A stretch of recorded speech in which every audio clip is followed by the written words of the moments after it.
Super star Rajinikanth Robo cinema యావత్తు దేశాన్ని ఆకట్టుకుంది. ఎందుకంటే యంత్రమైన రోబోలో ప్రేమ అనే భావన కలిగితే జరిగే పరిణామాలు ఏమిటో ఆ సినిమాలో చెప్పే ప్రయత్నం దర్శకుడు శంకర్ చేశారు. ఇప్పుడు అదే తరహా చర్చ నిజ జీవితంలోనూ జరుగుతోంది. రోబో నిజ జీవితంలో రజనీకాంత్ సినిమా రోబో తరహా వ్యవహరించడమా అన్నది కాస్త ఆసక్తికరంగానే ఉంటుంది. నిజ జీవితంలో జరిగిన ఈ రోబో కథ ఏమిటో తెలుసుకోవాలంటే మా జానో జాగో టీవీని ఇప్పుడే సబ్స్క్రైబ్ చేసుకోండి.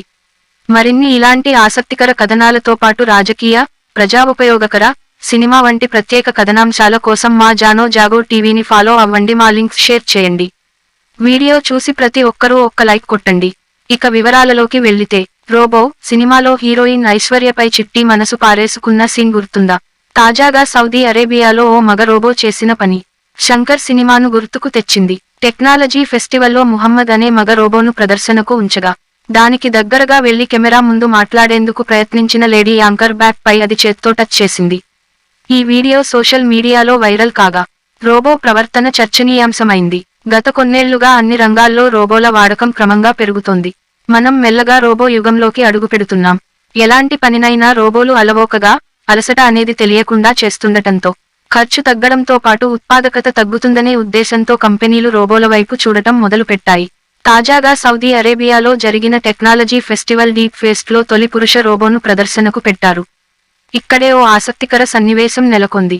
అయితే సౌదీ అరేబియాలో జరిగిన టెక్నాలజీ ఫెస్టివల్ డీప్ ఫేస్ట్లో ఈ పురుష రోబో వ్యవహరించిన తీరు ఆర్టిఫిషియల్ ఇంటెలిజెన్స్ పట్ల అనుమానాలను రేకెత్తించింది. ముహమ్మద్ అని పిలిచే ఈ హ్యూమనాయిడ్ గురించి రవ్యా కాసిం అనే రిపోర్టర్ మాట్లాడేందుకు దానికి దగ్గరగా వెళ్ళింది. సరిగ్గా అదే సమయంలో ఆ రోబో తన కుడి చేతిని ముందుకు చాపడంతో అది కాస్తా లేడీ రిపోర్టర్ వెనుక భాగానికి దాదాపుగా తగిలింది. ఈ హఠాత్పరిణామానంతో ఆశ్చర్యానికి షాక్కు గురైన రిపోర్టర్ ఆ రోబోను వారించడం కోసం అన్నట్టుగా తన చేతిని పైకెత్తి ఆ రోబో వైపు తిరిగింది. ఇందుకు సంబంధించిన 7 సెకన్ల వీడియో సోషల్ మీడియాలో వైరల్గా మారింది.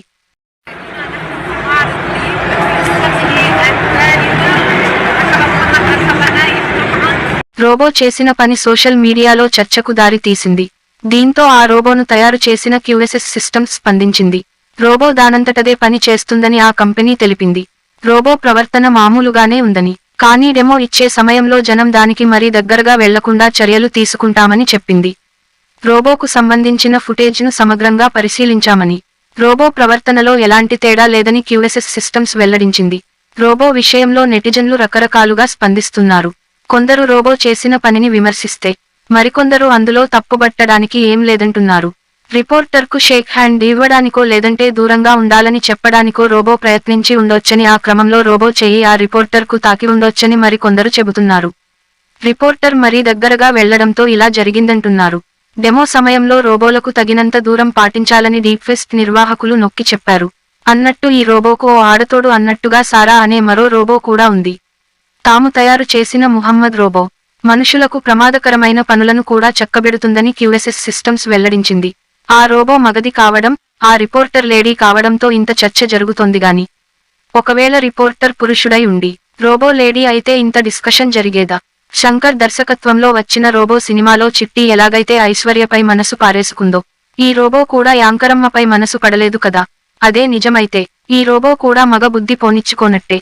కానీ అప్పుడే రోబోలకు ఫీలింగ్స్ వచ్చే స్థాయికి మన టెక్నాలజీ ఇంకా చేరుకోకపోవచ్చు అని సోషల్ మీడియాలో నెటిజన్లు రకరకాల కామెంట్స్ చేస్తున్నారు. మొత్తానికి రజనీకాంత్ సినిమా రోబో తరహాలో దీనిపై చర్చ సాగడం విశేషం. అంశాలతో పాటు రాజకీయ, సినిమా, సామాజిక రంగ అంశాలపై ప్రత్యేక కథనాల కోసం మా జానో జాగో టీవీని ఇప్పుడే సబ్స్క్రైబ్ చేయండి. ఇతరులకు మా లింకులు షేర్ చేయండి.